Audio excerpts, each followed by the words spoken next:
Susie. Oh my God. So emotional. That's my song for you. That was beautiful. I'm feeling emotional. What can I say? Feeling emotional in episode 452. Yeah. I get so emotional, baby. People didn't know what they were getting into today. I'm trying to think of what other song. It's just kind of like you know, that's got to be a game somewhere. Like, think of a song with the word emotional in it, and then you have to oh, what is that game that we played? Game show. Oh, it was so much fun at your house. Then Lincoln was really good at it, and you roll the dice and you pick the letters with the categories.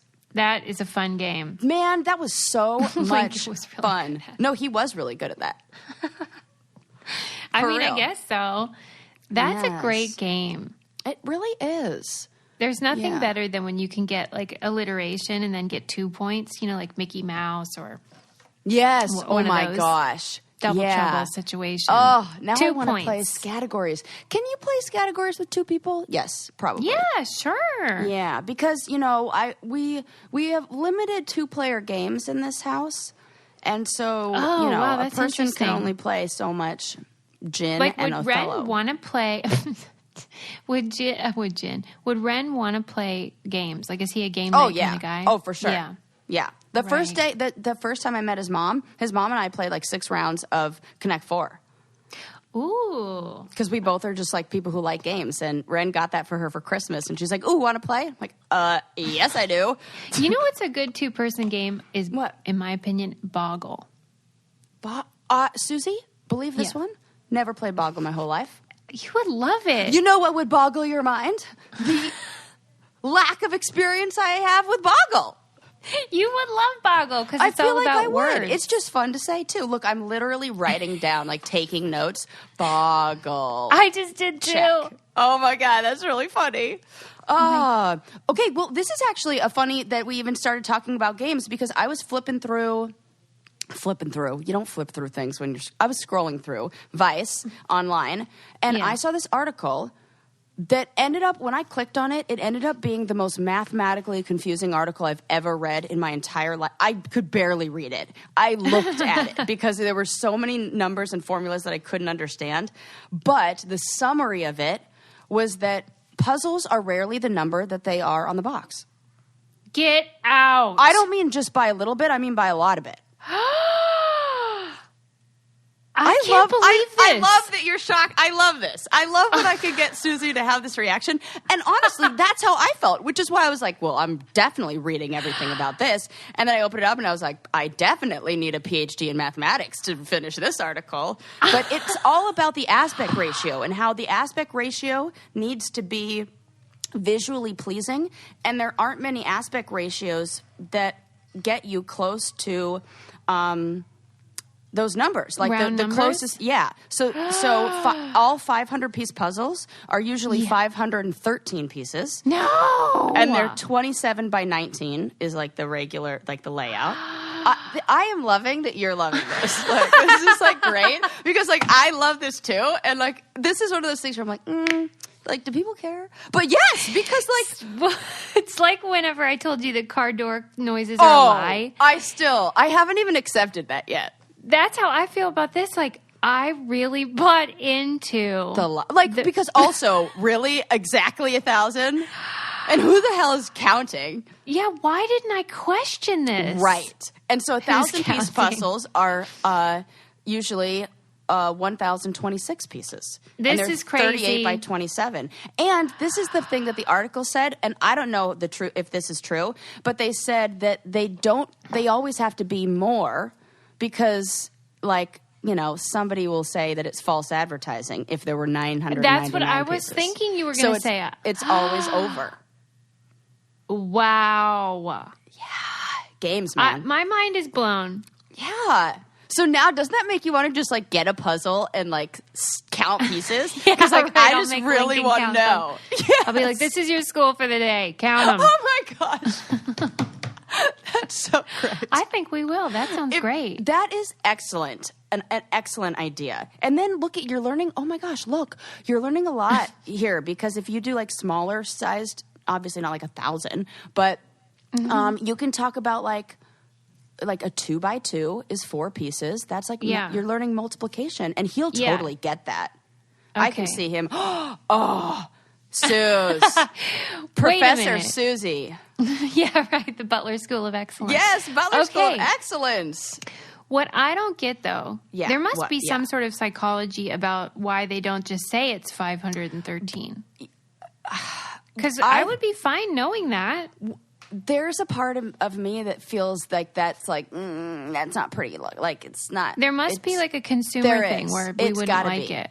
Because to me, it seems like, that's not finished. That's like 513 it's unsettling. pieces. Yeah, it's unsettling. And then when I see a number that's like not round like that, it almost makes me want to count the pieces more. I'll be like, wait, not 513. Like, that's very exact. Like, did I get everyone? Like, what if I'm missing one? You know, like how you count the cards in a deck or so. I don't know. It feels like it would trigger some sort of OCD. Yes, thing. because even as I'm looking at my notes and I have written down 500 piece or 513. When I look at the 513 and think about that written on the box, I'm like, no. It's like those the Instagram posts or the memes that'll be online that it'll be like, don't watch this if you have anxiety, and then there's the other ones that are like, watch this to like ease your feelings of anxiety. Yeah. Oh my gosh. Because it's not right. Nope, not right. Oh, I can't stand when that happens. Well, so when you read the article, it was trying to explain the math. Suze, I'm going to try to read this to you just for shits and giggles. I'm going to try to let's see. Okay, where did I have it saved? I'm going to try to just read a couple lines from this article to see. Oh, I saved this a while back. Okay. Why jigsaw puzzles almost never have the number of pieces it says on the box. Blah, blah, blah, blah, blah. First of all, like an expose. Right? So this man who writes for a mathematical blog on mathematics called God Plays Dice, wrote this. And it says, okay, I'll just read the first paragraph. Okay. So let's say that a number is a puzzle number. If it's of the form m times x with m greater than or equal to n greater than or equal to 2m minus, that is, comma, a puzzle has to have an aspect ratio between 1 square and 2. The choice of 2 is arbitrary here, but other constant would be more arbitrary. We can easily work out the first few puzzle numbers, which are enough to find them in the OEIS. I don't even know what the hell that is. That's A071562, defined as the numbers n such that the sum of the middle divisors of n A07. What is not 0? What? And then it keeps going. That's the first paragraph. What does that even mean? No, I can't believe you kept reading. Because I was like, maybe eventually it'll get to actual sentences. I feel like the reason you had to keep reading is the same reason why you wouldn't want it to be 513. 100%. Because I didn't want to say for people like me who like dog, but I'm like, oh yes, I had to. And then it kind of got into it, and it was talking about somebody in 2014. What was his name? There was part that was like actually, it says the math internet noticed this before. John D. Cook wrote in 2004, jigsaw puzzles that say they have 1,000 pieces have approximately 1,000 pieces, but probably not exactly 1,000. And they're arranged in a grid so that the number of pieces along the side has to be a divisor of the total number of pieces. That, I was like, okay. Yeah, I can work with that. Thank you, John D. Cook in 2014, who actually wrote that in a way where I can understand. But do you think it's the case where most people are going to be like, well, yeah, I figured? Or are they going to be shook like us? Oh, gosh.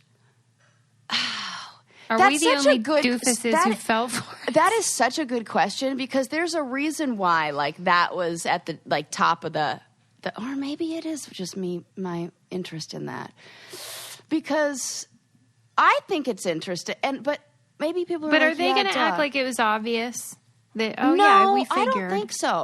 I don't think so. Because here's the thing.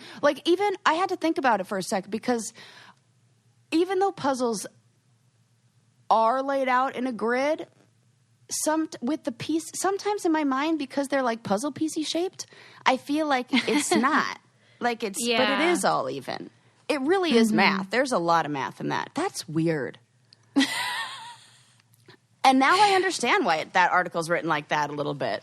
It must be. Man. It has to be. Well, this isn't a perfect opportunity for a poll. Right underneath Boggle, let me write down post poll. Poll it. Poll. There we go. We by should the also way, update go ahead. on the poll. Sorry, cut you off. Go ahead. You first. No, go ahead. Update on a previous poll about do babies have freckles? Yeah. I was correct, thank goodness. And babies don't, no in freckles. fact. No freckles. There is a condition in which babies can be born with freckles, but it's a condition. And so it's like, only birthmarks. Like you can have a birthmark. Yes. Okay. And so there was an article that came out in the Daily Mail, and then it was like Stanford Parent or something like that, that it said that...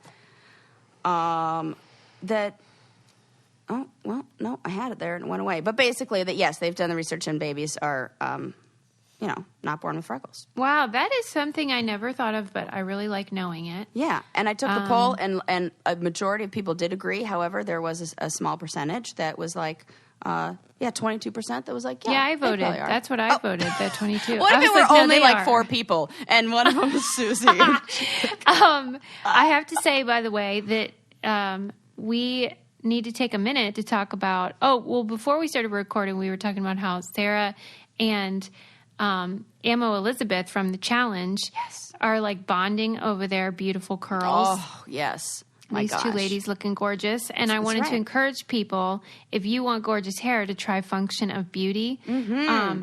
I wanted to tell you guys, because I always think, well, how can I tell them this shampoo and hair care is so much better? For me, what it worked great for me about is the health of my hair, and also that I don't have to wash it as frequently.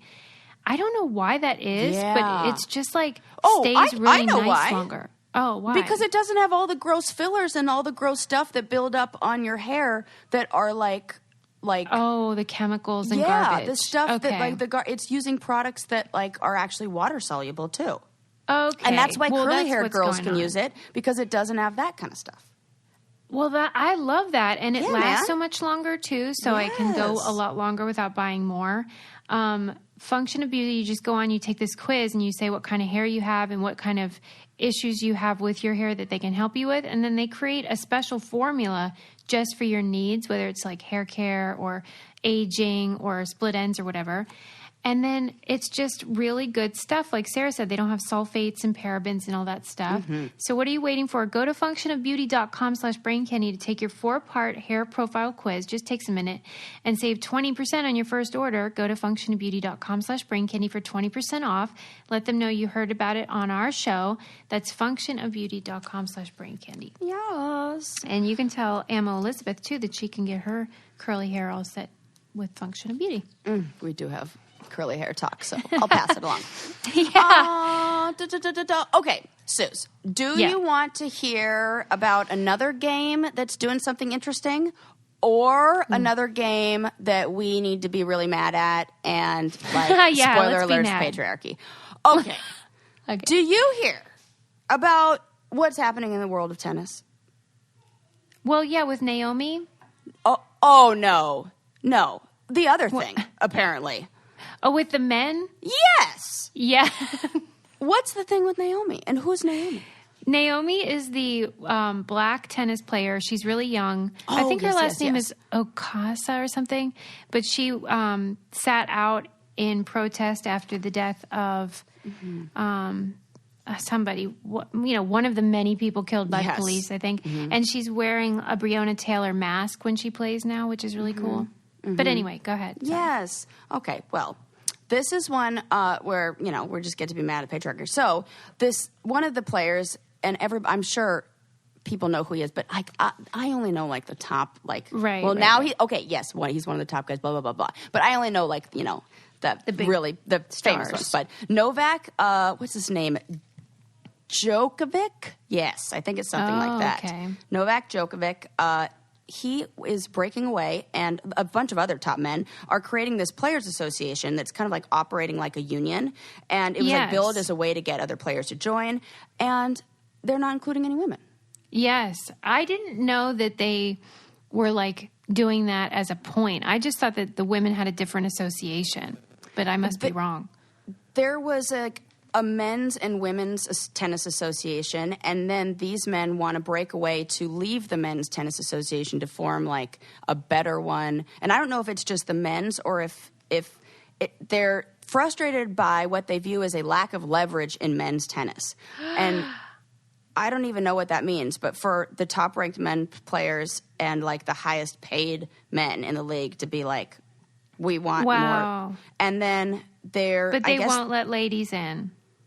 Right.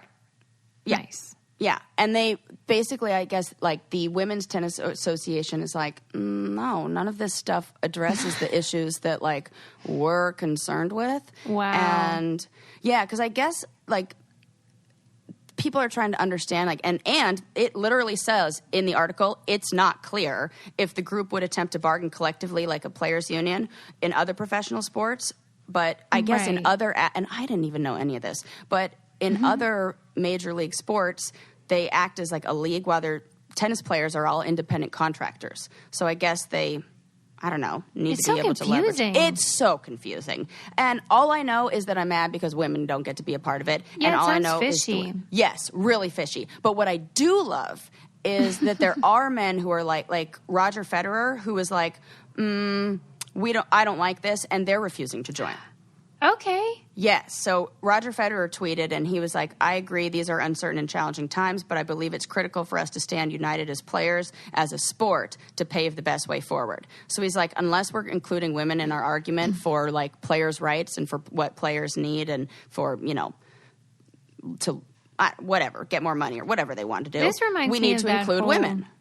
There was that thing where the women's soccer team, oh yes, you know, is like, hey, we win and we deserve to be paid what the men are paid. Yeah. And they aren't. Like the men's team sucks and make a gazillion times more than the women who are kicking ass. Right. Oh, like with is her name Megan Rapinoe? Is that how you say it? Oh, I don't know. You know, she has purple hair sometimes. She's like super cool and pretty, and she's like real confident, and all the men hate it. Oh, she's like likes herself, and because she likes. And they're herself. Like, you know what? We should get some. Didn't they win the goddamn World Cup like a bunch of times? So, but they make $3. Yeah, it's not fair at all. And I was talking to Ren about this, and because we were watching just for a minute the tennis open. I think it's the U.S. Open that's on right now. And this Djokovic or whatever guy was playing, or like he was in first place. And I was like, I hate him. I'm mad at him. Yeah. And so Ren was like, wait, what? And so I was talking to him about it. And he said, this is so different than a lot of other sports. Like the NBA, just follow what they're doing because they always do things right. And like they... a lot of the NBA players were some of the biggest supporters of the WNBA, and some of them even provided took parts of their salary and paid the WNBA players who weren't invited back for like the continuation of the season. Why do you think it is? Do you think it's just that a race thing? Like when you have white people running things, it's shitty? That's my conclusion. Yeah, I mean, it's safe to assume, right? Yeah. I was like, well, that's pretty much like, it's just I just can't believe it. And the way that it was announced was, I want to send you the picture so you can, it almost looks intimidating, and it looks like it's very clear the message that's being sent, and it's like, I wonder what's missing from this picture kind of thing. And I don't know, it just made me, I'm going to send it to you right now, but it just made me cringe a little bit. And I was just like, And it says like so this was his tweet. After yesterday's successful meeting, we are excited to announce the beginning of the Professional Tennis Players Association. Also, notice how in there, the Professional Tennis Players Association. Right. There's nothing. Now I'm breaking it down. Now we're mad. Now I even understand deeper why I'm upset. So it's Professional Tennis Players Association with no women in it. Yes. Okay. And what is that like? Where's the assumption there? That now we're the other again.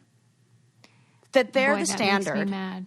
Oh, I was just teaching Lincoln about this because he plays Fortnite, and there's a character on the new season called a She-Hulk. I'm sure everyone knows that there is a She-Hulk, but I never knew that.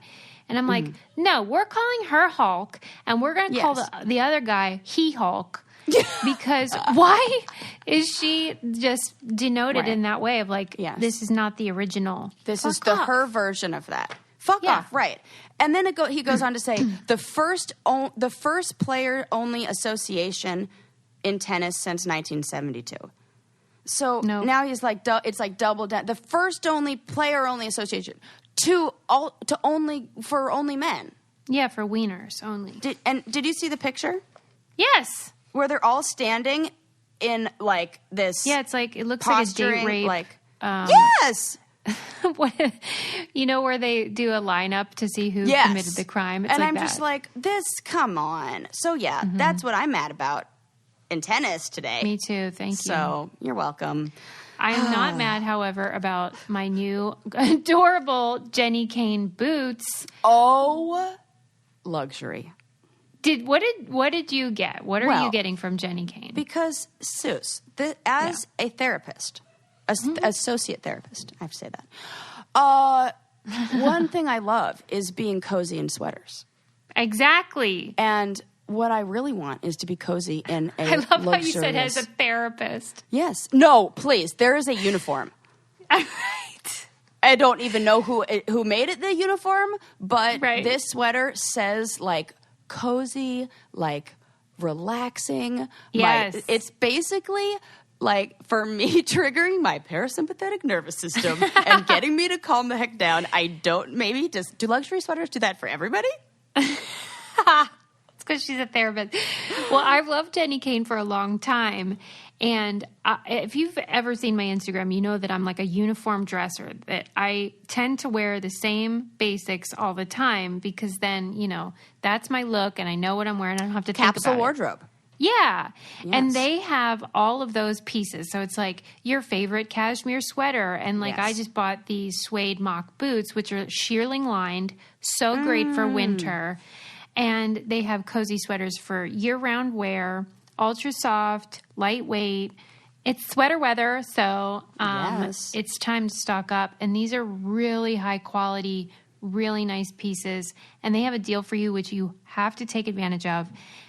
You can make getting dressed the easiest part of your routine at jennykane.com. That's JENNIKAYNE.com. You get 20% off your first order when you use our code, which is Brain Candy at checkout. Again, that's jennykane.com, JENNIKAYNE.com. Promo code Brain Candy. I can't recommend. They even have like blankets and stuff. Mm-hmm. And home goods, pillows. Yep. I'm a big blanket kind of gal. Yeah, you are. Cozy. I know. You know what? Adam's like, do we need go another wrong with like a blanket? nice blanket as the holidays coming up? That's like a good gift. Everybody likes that. Hello. Everyone loves it. So check them out. Okay. Sorry. Carry relaxed already. Okay. What else do I want to talk to you about? We finished up that, being angry about tennis. That's infuriating. Yes. Oh, okay. This one that we can go back to the game that's doing something fun. So Minecraft. This one, like, if I were to smoke a funny cigarette and think about this one late at night while munching some Doritos, like, I feel like I could come up, like, my mind could go to some crazy places. Like, but Minecraft is building a 1-to-1 ratio replica of Earth. Yeah, what? Let that sink in.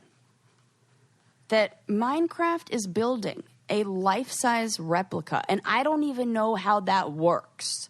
It's 1-to-1 ratio. So where are they doing it? Online. Like the same, like a virtual world, and the virtual world exists in... I was hoping you would maybe explain that to me. No, this sounds like that paragraph you read. Like, this is so...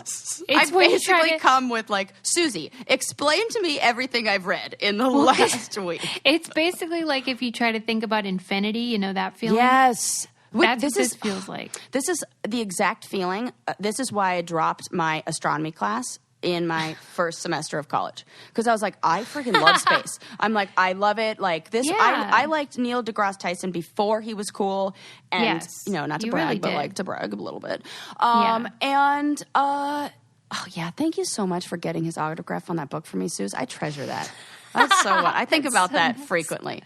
Anyways, but yes, so. Now I'm just thinking about that. No. Okay, so Minecraft has this simulation. Yes. But it's the same size as Earth. Yes. So they are making a life-size rendition of Earth inside the game. Incredible. And why it works, so the planet Earth is 197 million square miles, and a Minecraft map is roughly 1.6 billion square miles. What?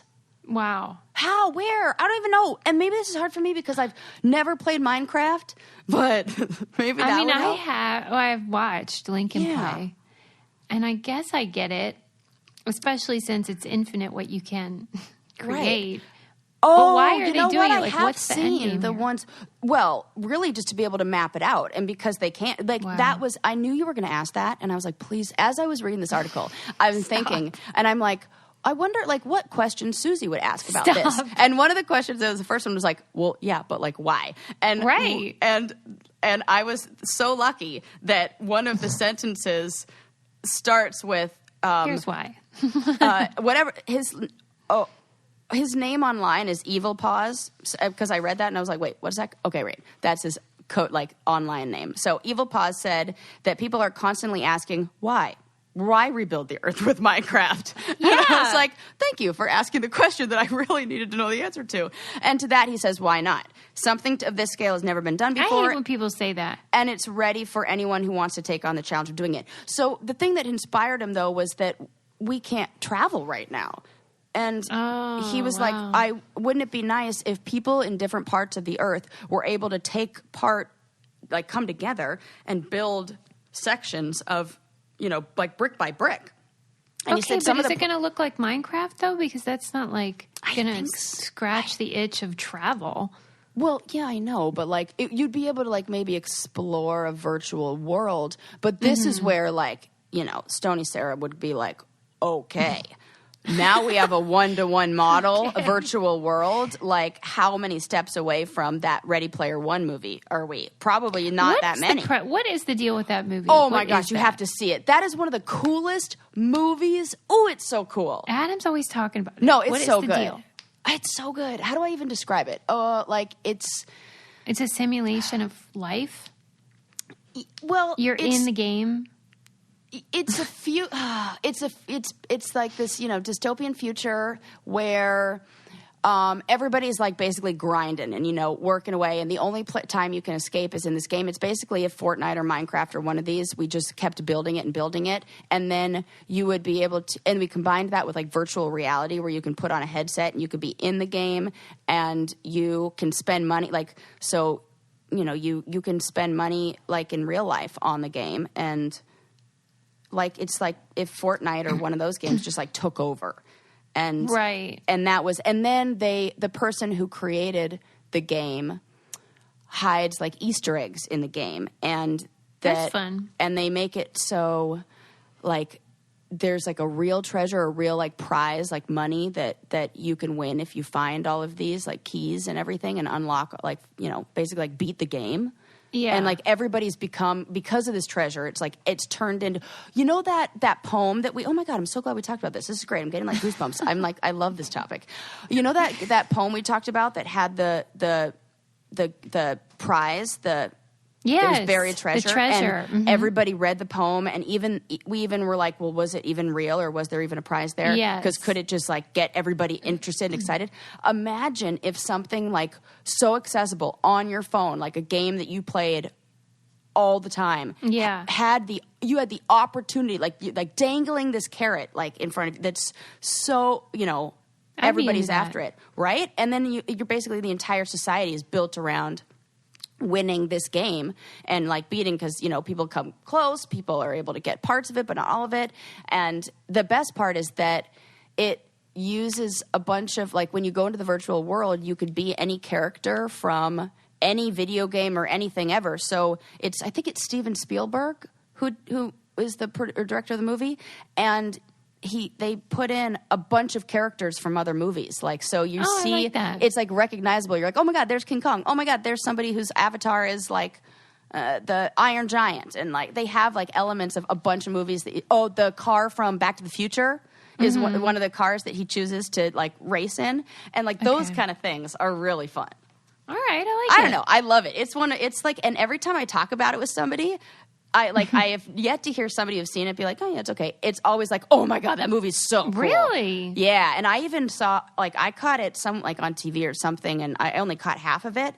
And I must have been like on a plane or something like that where I like had to watch it, or, you know, and I was like, oh shit, this movie is freaking amazing. And because I had was like, no, I'm not going to watch a video game movie for a long time. And then like where the next opportunity I got, it was like, oh, I have to get home so I can like watch it from the beginning. It was like that. Wow. So yeah, definitely. And I don't even think I'm overselling it. So I like how you're wound up today, though. Am I? Oh, yeah, I like it. That's funny. Oh yeah, it's great. Yeah, I started the day early. Oh my God, personal story. Couldn't get to sleep. Couldn't stay asleep. Like I've been going to bed. Yeah. Ryan and I have been going to bed really early lately. I'm like dying for daylight savings. Like we're tired and going. Like I'm falling asleep on the couch at 9:30. How old am I? This is insane. Oh, that's cute. So I'm going to bed so early, and like I can't sleep for more than 7 hours or whatever. So I'm waking up at like 4 a.m. and then I try to go back to sleep, and I just have these terrible nightmares when I try to go back to sleep. Like this. I swear today, there's something in it. I keep having weird dreams. Oh, you said that too. Yeah, it must be the pandemic. It's got to be, because like today, and then we were talking about this, and we did have this on our podcast, but I dreamt that I was bit by something, and then I was like, ow, what's that? And then it was like, all of a sudden my hand like bubbled up, and then it went away. And then I was like moving about my business. And then I have like a little, I have like a little cut on my arm right now from where I like burned myself making homemade crunch wraps, like Taco Bell. Let me tell you, this part is real. That is what you're saying. Yes, that part is real. Okay. So like in my dream, I was like, from the mark on my hand of where I like burned myself, out of that mark comes one little spider leg, and then another little spider leg, and then a whole big, huge black spider comes out of my hand, and then it won't stop. There's like stuff that is like it's wet, like stringy, like inside me, and I'm getting the heebie-jeebies thinking about it. So that's like my dream, and I'm like, I can't even go back to bed. So yeah, I'm sure one of our listeners is like a dream interpreter. We need to know what that means. Well. Funny you say that, because I did read an article that was talking about how scientists have the first like documented evidence of how your brain is actually replaying memories of the day in its dreams. Like now we know 100% for sure. It's the first direct evidence that our brains replay new memories when we're sleeping. It makes sense. But the way that they learned is really cool. They used the same technology that they're using for people who have, it's like sending very, very teeny electrodes into the brain to study what, really like what each individual neuron that fires. And they're using it they've been successful in using this with people who are like quadriplegic, and getting them to move a cursor. They just like think about what they want to type. Yes. Okay, so we know that, and that we've talked about in here before. That's great. So they're using that same technology, and they're just putting the electrodes in there to look at what neurons are firing while they're sleeping. So I love this. So with that theory, if you act something out during the day, it's like there's like the synapses happen, and it happens it creates like a pattern. Like this is what it looks like. And then if you sleep, those same neurons are going to fire if you are dreaming about what you did, what the actions are. Because we know, like, you can think about moving, and your brain will remember in the same way as if you moved. Like, Exactly. You know what I'm talking about? Yes. Yeah. Okay. So this is the part that I think is adorable. They had the research groups, or the control groups, variable groups, play a game of Simon. before they went to bed. And so they were like, beep, boop, boop, beep, beep, beep, boop. And they were like, oh, that game. Yeah. Yeah, you know the ones with the colors? It would be like 4 squares of colors, and they're like memorizing patterns. You know, and if anybody's played this or played Tetris for like hours on end, anybody else? Just me? Right, absolutely. You like start to have that, like almost like you dream about it, like you like that is in your brain. And so then they were looking at their brain with these little little electrodes while they were sleeping, and the exact same neurons fired as if they were playing it in their dreams. Game. Yeah. And so they're like, oh, there you go. That's it. We're replaying all of our memories while we sleep. I kind of love that. Me too. And then this combined with another article that I read a long time ago that I do not have with me, so can't, read it to you right now. But it talked about how people who are able to get like multiple REM cycles, I think it's like 2 sleep cycles in, have less anxiety because makes sense. They're better able to let go of memories that maybe weren't important for us to hold on to. Like, like we worry and we're like, oh my God, what if that, like, I am, queen of like overthinking here. And like, I have to practice a lot of things to stop doing that. And like, so sleeping and getting better sleep, maybe not about spiders, will help to help your brain decide which memories are ones that are like, yes, hold on to that. We need that information. Worth keeping. And which ones are like, no, that was just some comment some idiot made on Twitter and you should probably let that go. Yeah. So, right. It sorts it out. Isn't that cool? Yes, I love it. Yeah. So there we go.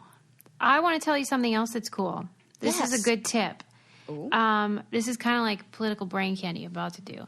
So there's Wondery Media has a new show out called Bunga Bunga, and it's hosted by someone we love, Whitney Cummings. Oh, yeah. And it's centered around a man whose name may sound familiar, Silvio Berlusconi. He's the former prime minister of Italy. Oh, yes, yes. And, we're former reality stars. We can say, well, he was made for reality television. So here's the deal. He had government-funded sexcapades, multiple wives, fraud charges, and that's just like the first couple of years in office. Yeah. So he started in real estate and media, but when his businesses kept like hitting legal roadblocks, he decided to run for prime minister. As one does. Right. And even though the entire political system was laughing at him, he still won. Sound familiar? So it turns out manipulating the Italian people isn't that hard when you have charm, money, and lots of self-tanner. He threw these wild sex parties, all this jazz. He's truly a piece of work. And the craziest part about the story is that everyone in Italy knew what was going on and they still voted for him. That is until 2 words brought his entire empire crashing down. Bunga Bunga. So we're about to play a preview of Bunga Bunga. While you're listening to it, be sure to subscribe to that on Apple Podcasts, or you can listen early and ad-free by joining Wondery Plus in the Wondery app. Download the app today.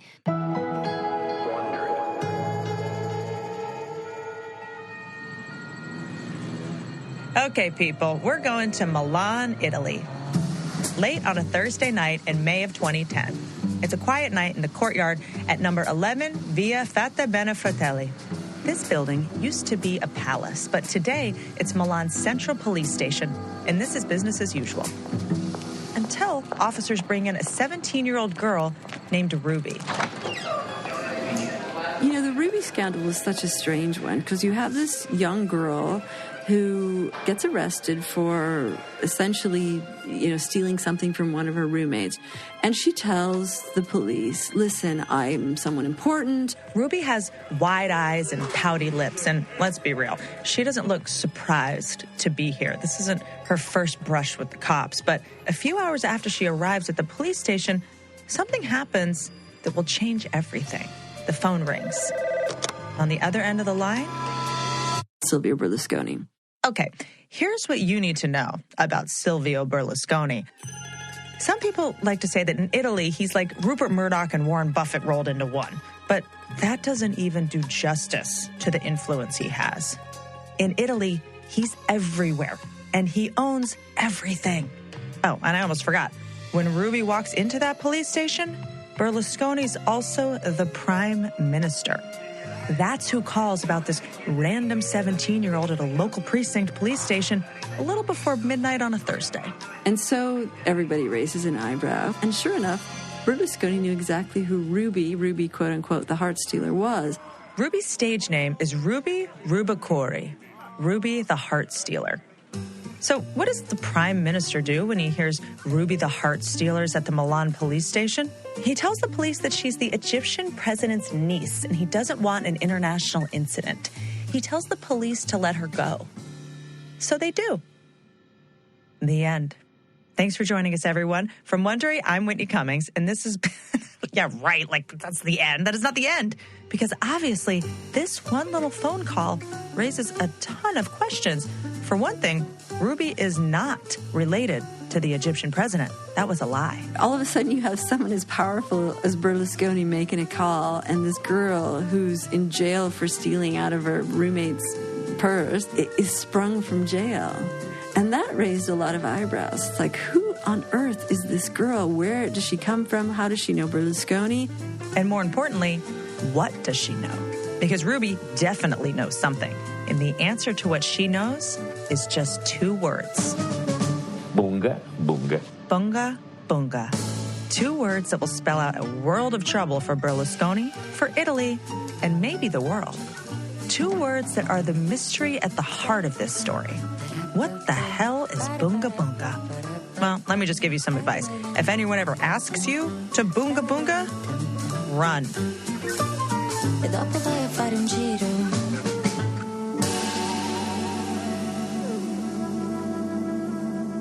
Coming up this season on Bunga Bunga. This kind of crazy moment with Berlusconi's bloodstained face, and had he been shot? What was going on? Somebody has been involved in kidnapping one of your house guests and you don't fire them right away. What does that mean? Everywhere you looked, you saw these sort of grotesque, vulgar, inflated silicone bodies oozing out of plunging necklines and tottering on stiletto heels. We ran a famous cover initially, saying the man who screwed an entire country. We have to attack, attack, attack. If we treat our enemies with concentrated fire and fire relentlessly against them, they will finally stop. He said, he's like, girls, are you ready for the bunga bunga? I'm Whitney Cummings, and my new 8-part miniseries, Bunga Bunga, is available on Apple Podcasts, or you can listen early and ad-free by joining Wondery Plus in the Wondery app. So that's bonkers. Oh, my God. And I love it. So subscribe to that. Okay. Yes. Sorry to interrupt, Sarah. Carry on. What other bonkers things do I... No, this is it. I have so many things that to, like, update you on, and so many little stories that it's good. I, like, almost need you to interrupt me because so that I can then get to the next one so I don't spend, like, I don't know, an entire episode talking about snakes or something crazy. I know. I got a message today from somebody who's like, can you please stop talking about these gross things? I know. Oh, well. Sorry. I mean, I do have a poo story for you.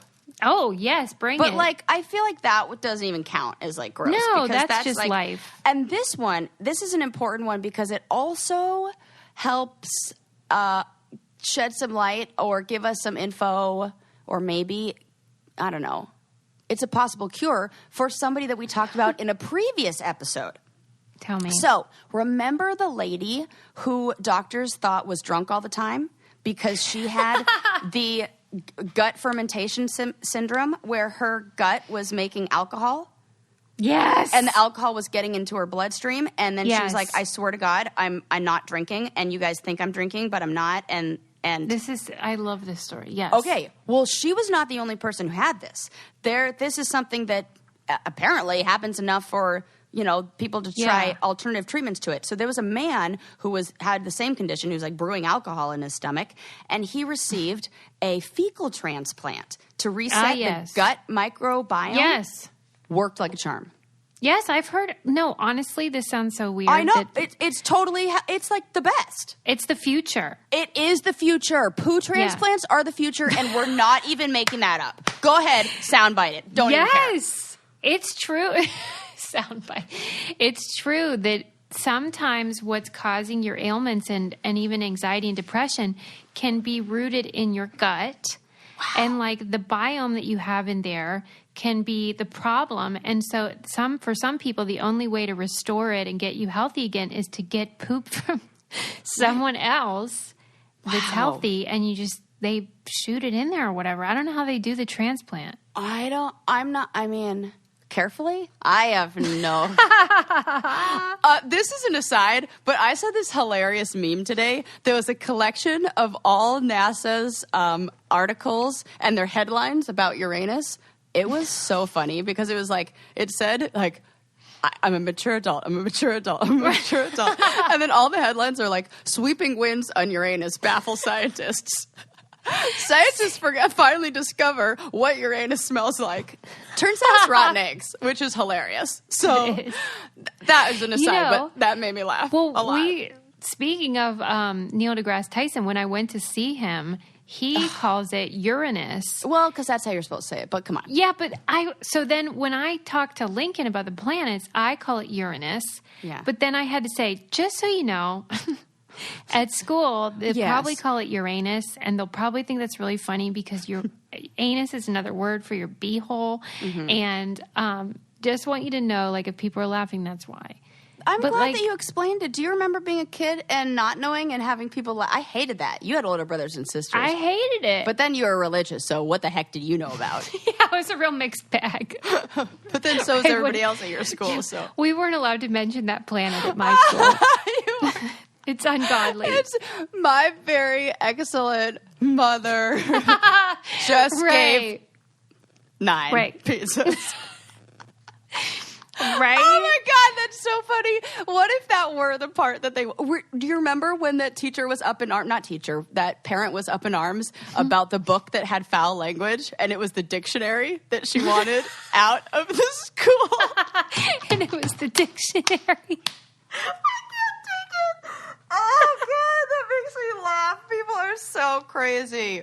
But did she really want it banned? Yes. This was in California. That's so great. This is, Suze, when you do 500, how the hell many episodes? 452 episodes of a podcast. We cover a lot. And this is why people are like, man, like, what do you talk about for 400? I'm like, I don't. So much. I mean, where do I begin? There's so much to say. There is so much to say. I mean, and then we have people like David Blaine who want to like float above Arizona, like this is the movie Up with some balloons tied to him. What the heck's going on with that guy? Did you see I tweeted about him today? I deleted it because I thought people were going to be mad. I said, I'll say whatever you don't want to say because I don't. I'm like, come on, David Blaine. Well, I said this guy. David Blaine's greatest trick would be if he read the room. Because, like, it's not the time, white guy. I know. I'm like, don't put me... And I was even thinking that as I was watching it live. And, like, I mean, maybe not live. I was, like, a little bit after. But still, I am watching it, and it's, like, giving me an anxiety attack. Like, looking at him, like, breathing, doing his, like...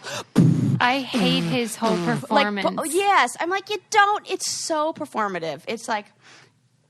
I don't know. I did, however, you know that love emoji the balloons. that just has like straight line slits for eyes? That's what he makes me feel like. He does make. I'm like, oh, for Christ's sake, what is David? What the hell is David Blaine doing this time?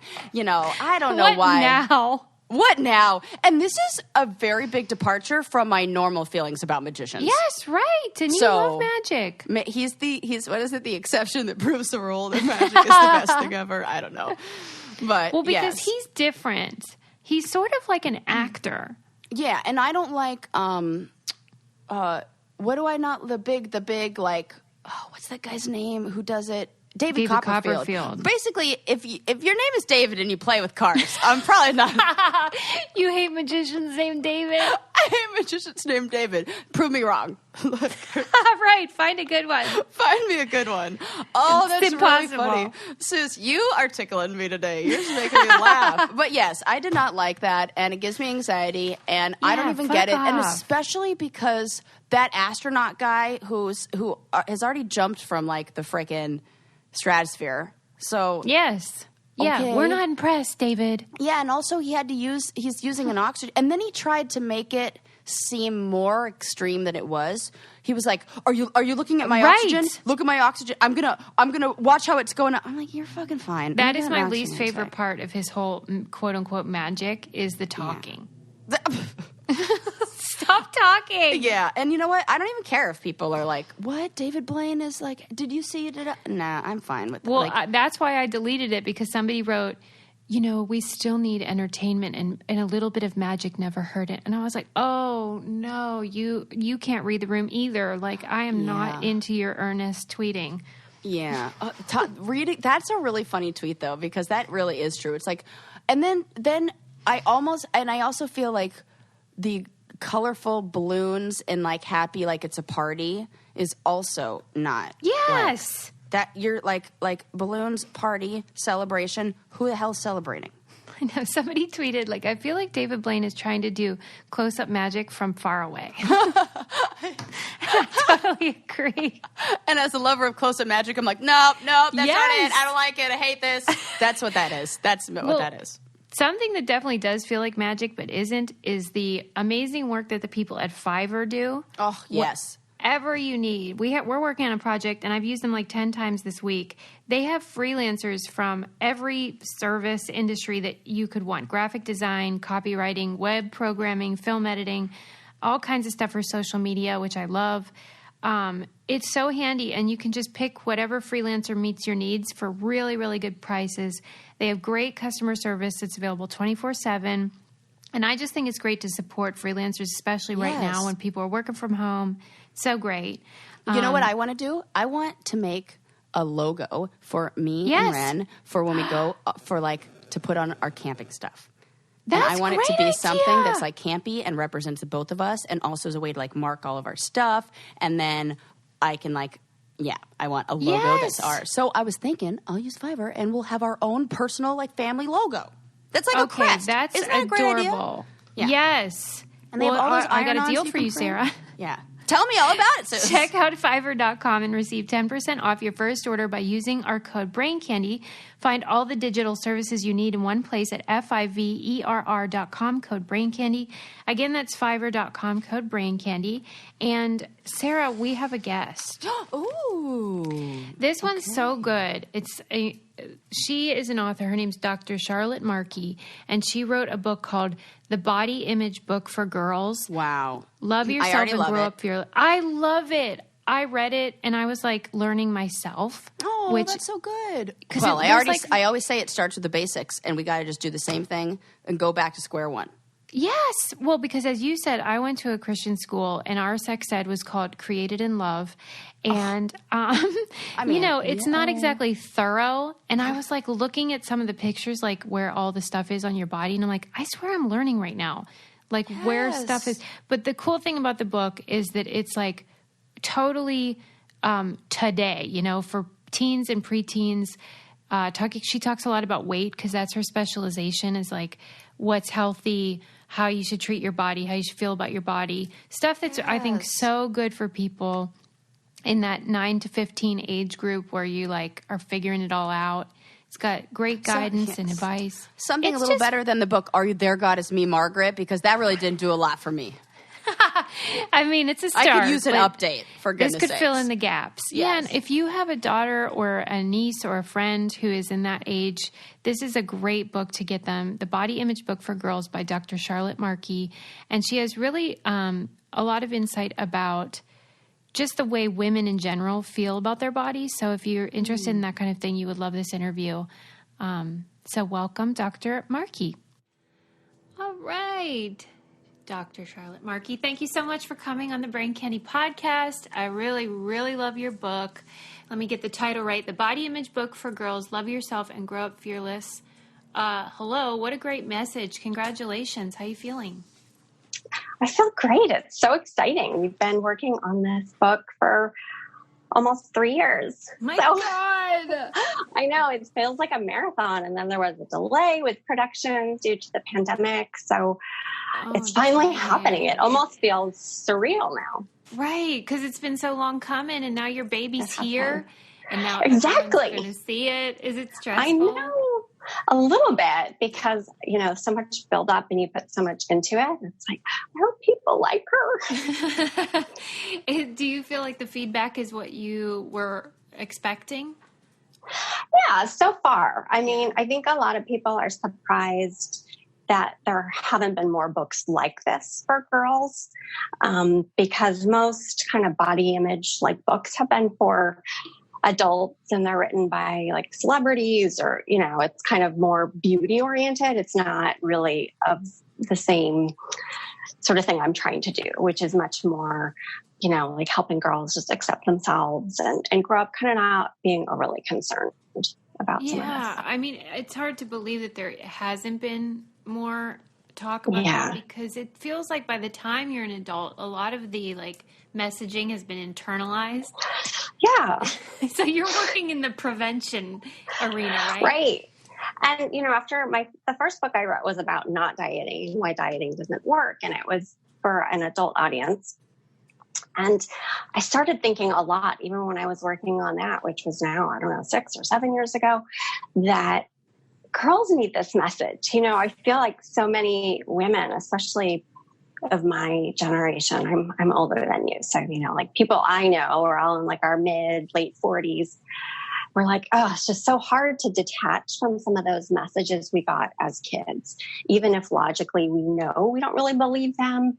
And even as someone who's studied this stuff for 25 years now, it's like, I know it's really hard. And so I think prevention is so key. If we could just keep girls from becoming dissatisfied with their bodies, we will be setting them up for success in so many ways. Yeah. What do you feel like is the biggest obstacle preventing women? Is it the media? What's going on? What's the scoop?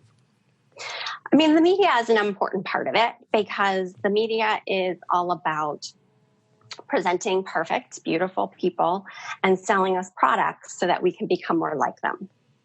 And, you know, young people don't appreciate that, right? They just think like, oh, I'm going to buy this and then I can look like that. And they feel like it's really simple. It takes you like years, I think, to like go through all those face creams and appreciate that, oh gosh, no, it's not this simple. It doesn't work like this.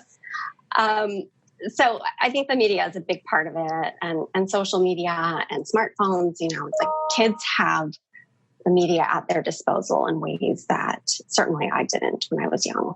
You know what's weird, though, is that I agree, and social media is so difficult because of what you describe in the book as like a comparison, social comparison thing. But on the other hand, I feel so heartened by young women who I see really embracing the body positivity. What is your take on that? Yeah, I think the body positivity movement is really starting to take hold, and it's taking hold more among younger people. Yeah, how did that happen? I don't know. It's so great though. And I love seeing like my daughter who's 13 and her friends, you know, when they don't know I'm stalking them on social media, and I see them replying to people saying things that are very body positive. I think, wow, yes, this is like what I hoped for the next generation of girls, that they would just sort of embrace who they are and spend less time worrying about this. And do you notice how like on their pictures, like they'll post an Instagram picture and then beneath it, they all will comment like really complimentary things to one another? Do you notice that? I do. It's really interesting because, I don't know. I just think, you know, maybe just because I didn't grow up with it. When I'm observing it, I'm like, wow, okay. Like they're cheering each other on, and I'm like, yes. Is that real or is that true? Yeah, I think that there is a lot of, you know, this girl power movement is pretty new. Yeah. It really is hitting millennials, but no one any older. You know, we didn't get that. Right? We were young. Doomed. We're already screwed. Let's save them. It's too late. I know. Well, I mean, in some ways, you know, of course, I always, as a psychologist and, you know, author, want to help everyone, but I do think that prevention is key. Yeah, it makes a big difference. So when you're developing this book, you had this idea and you want to write it.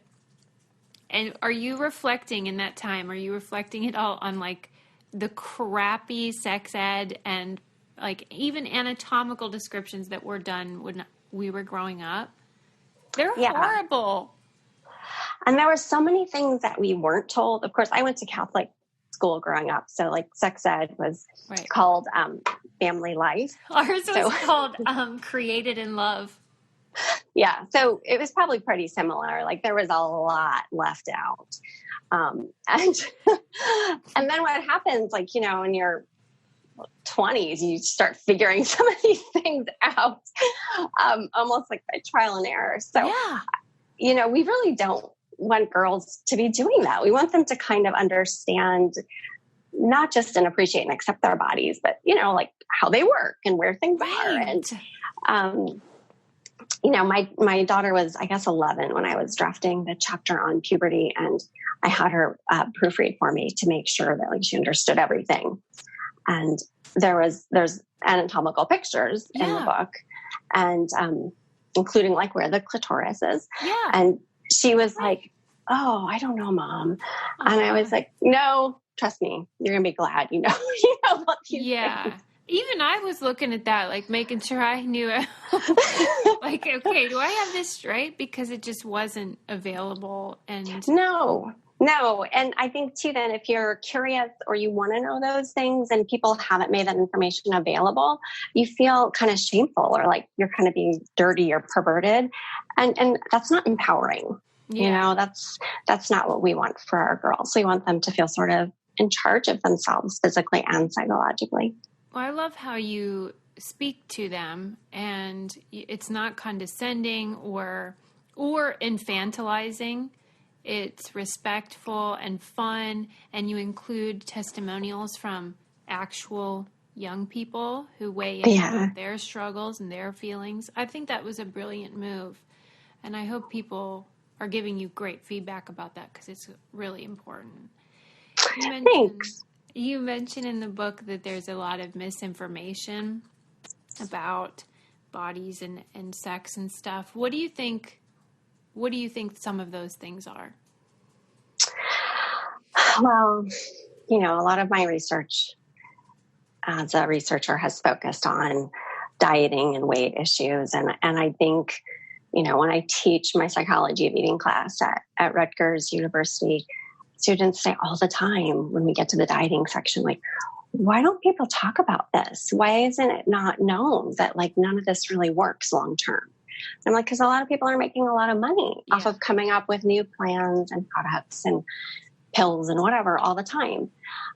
So, you know, those are girls mostly, although some men too, and boys and, you know, women, but they're in their 20s usually at that point. And they're like, oh, I really didn't know this.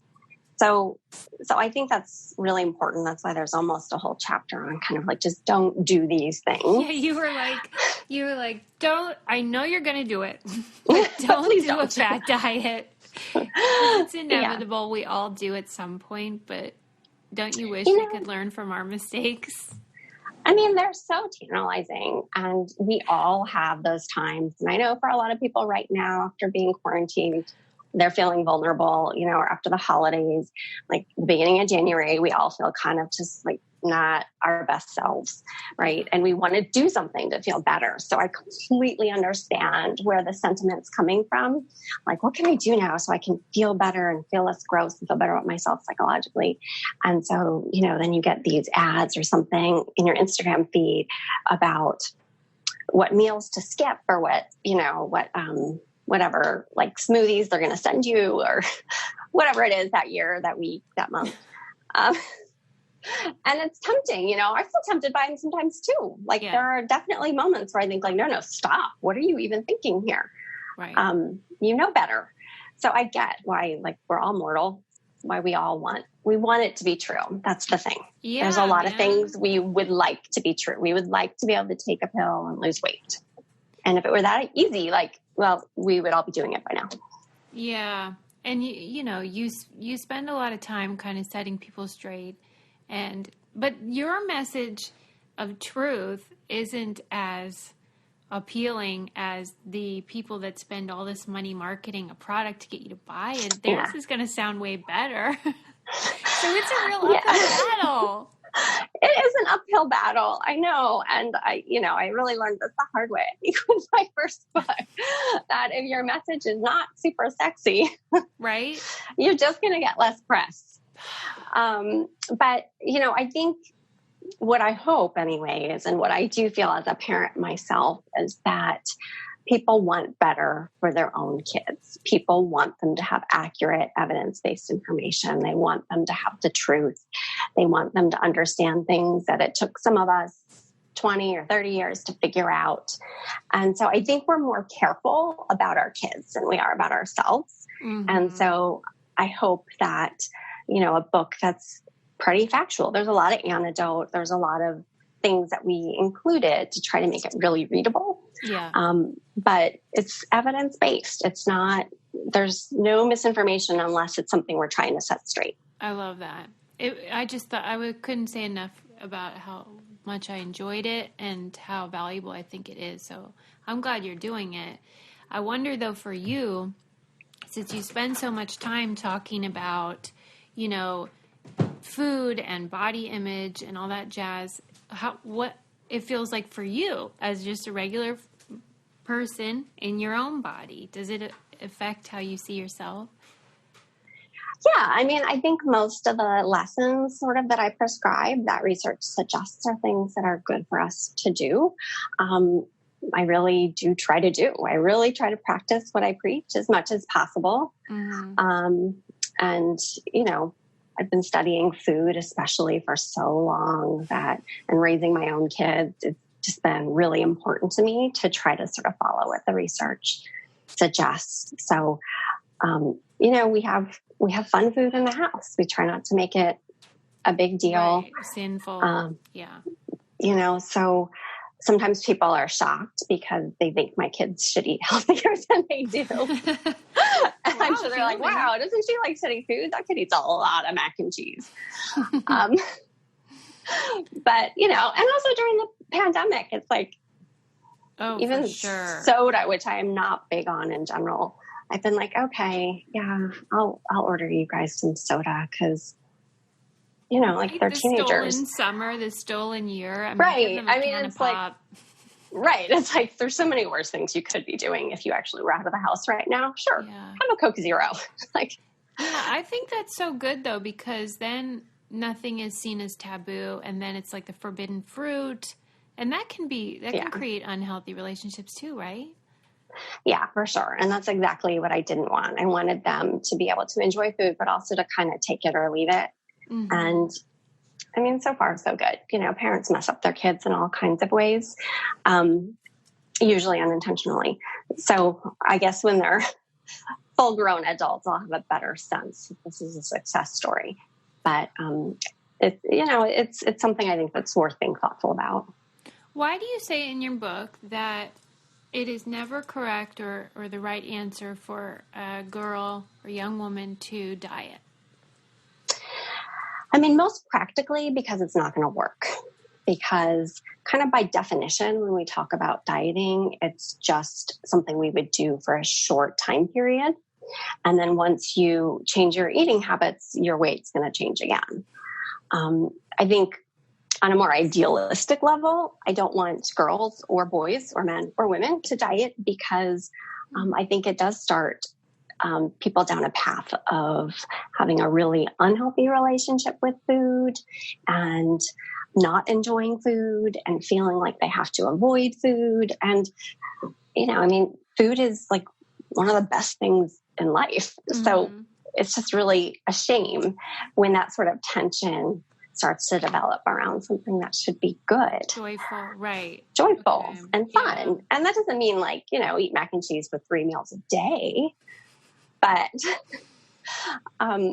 there's a lot of room between feeling really restricted and feeling like you have to avoid everything that's a carb or something and mac and cheese for 3 meals a day, right? There's middle ground. Right. So that's where we need to be.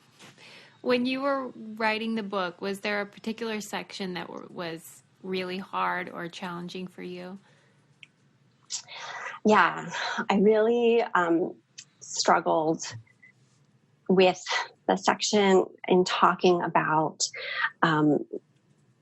like height and weight and body mass index. And I'm kind of still struggling with it. I hope I got it right. I really liked it. What did you struggle with? Because I think there's a lot of people who feel like it would be best if we just didn't talk to our kids about it at all. Yeah. And there's some problems with body mass index as a measure of like anything. Right. But I just really felt like, kids go to the pediatrician every year and they get weighed and they get shown this chart and it's kind of like part of their childhood very often. And I wanted them to know where that was coming from. Because sometimes doctors, I think, don't explain it particularly well. And they can even unintentionally, I think, be kind of misinforming themselves by saying like, this is where you are at on this curve and this is where you should be or something. And we don't want to be telling our kids they should be anywhere really. So I was trying to kind of put that in context, like really these charts were developed to make sure, like around the world, they have been used if a kid's failing to thrive, mostly like if a kid is malnourished, or if they have a health condition that is affecting like their stature, their height. So it's kind of a struggle to kind of try to put the information out there, but then also not want to encourage them to be worried about it or think about it a lot, but just have the information at their disposal. Yeah, because it's an important tool and it can be valuable context, but it is imperfect. So that was right. You know what blew me away was when you described that study where women performed less well on exams when wearing a bikini. I knew you were going to say that. I really couldn't believe it because it makes sense because we all kind of feel silly in bathing suits. But just knowing that, because I was like in my mind reading the chapter, because you mentioned like, what should you wear? Like that, I thought it was such a great topic to discuss, but it's complicated. And then you were like, you might want to think about maybe wearing more comfortable clothes, less revealing, and here's why. Oh my God, what did you think about that study? Yeah, I love that study because I think it just resonates for us as women in so many ways. This idea that if we're not comfortable with what we're wearing, that like kind of is a distraction. It takes up mental space. And so to actually have that play out in a study, I think is kind of fascinating. It's like what we kind of knew on the one hand, and at the extreme, like a good example is if you have like great heels on, but then like you really can't walk. Right. I mean, maybe I'm the only one who can't walk well in heels, but like I've definitely had experiences where I feel like, well, these are great shoes, but like I really can't walk well. And then I spend the whole time at this wedding or whatever thinking, I am so uncomfortable. Like I can't walk. And then you take them off and you're like, well, this is pointless. Yeah. Like I bought these great shoes and now I'm not even wearing them. Mm-hmm. So I should have just bought shoes that I could like walk in and then I could still wear them. Yeah.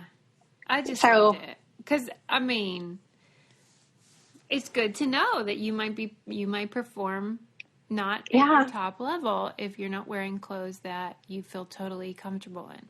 Good to know. Yeah, because it's taking up mental space.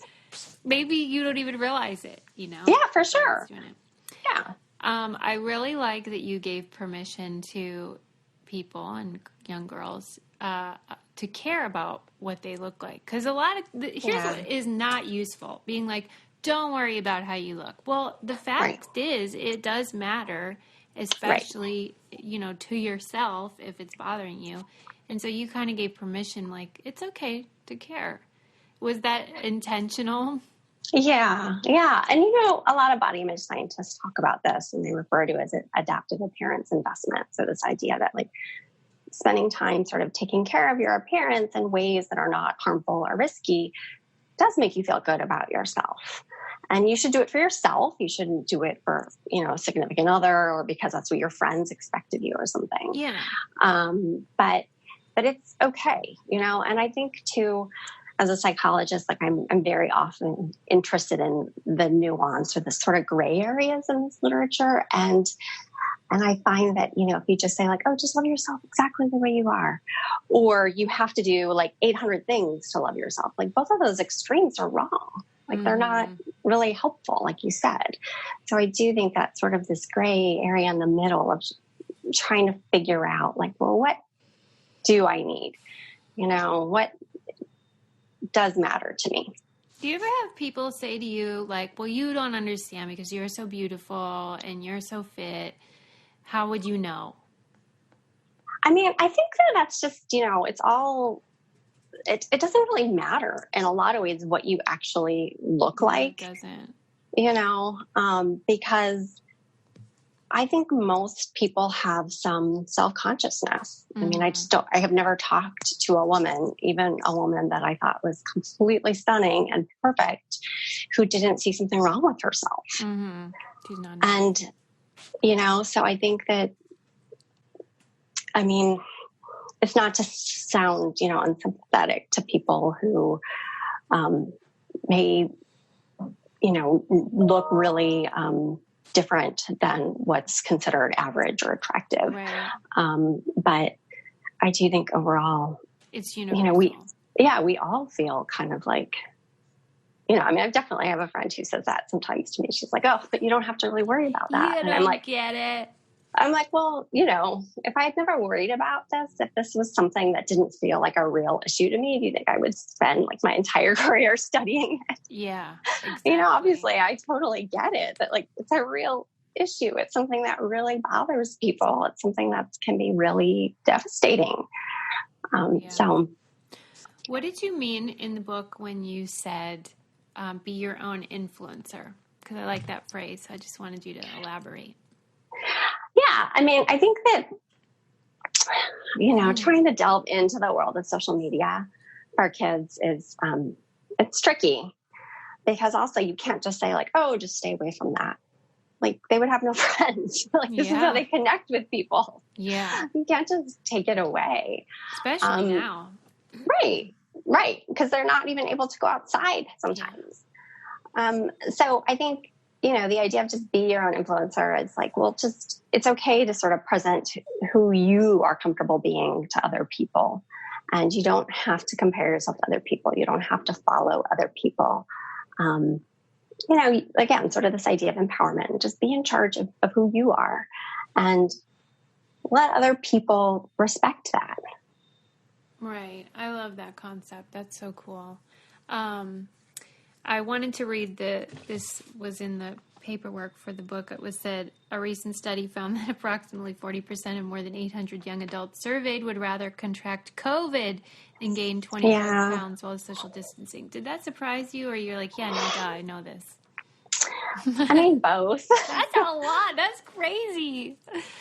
Yeah. And, you know, I feel both things at the same time. On the one hand, I feel like, well, yeah, of course, like this is how people feel about their weight and their appearance. And of course, and on the other hand, I guess if I wasn't always like surprised and interested, I wouldn't be able to keep studying all this because I was like, oh, come on, people, though, like you can die, you know, like I get you don't want to gain weight. Like maybe no one does, but like death is worse. Yeah, I guess it feels abstract and like unclear what COVID could even be. Of course. That is of course so telling. Yeah.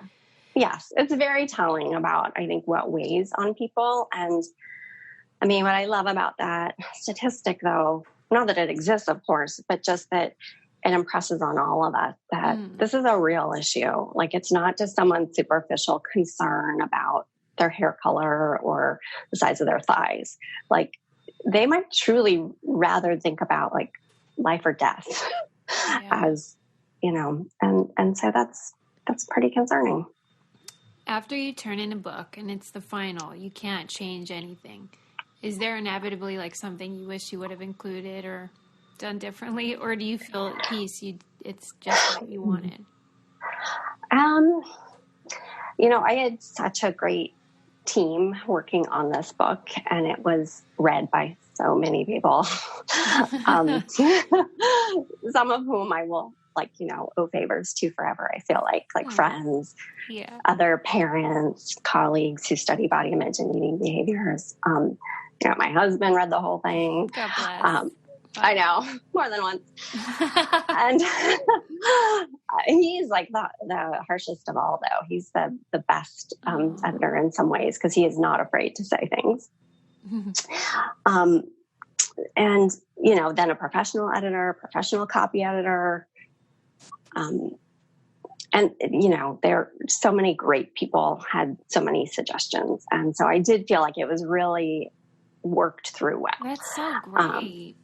Yeah. But I have to say, now I'm working on the body image book for boys. Yeah. And as I delve into some topics, like I was working last week, writing a little bit about porn.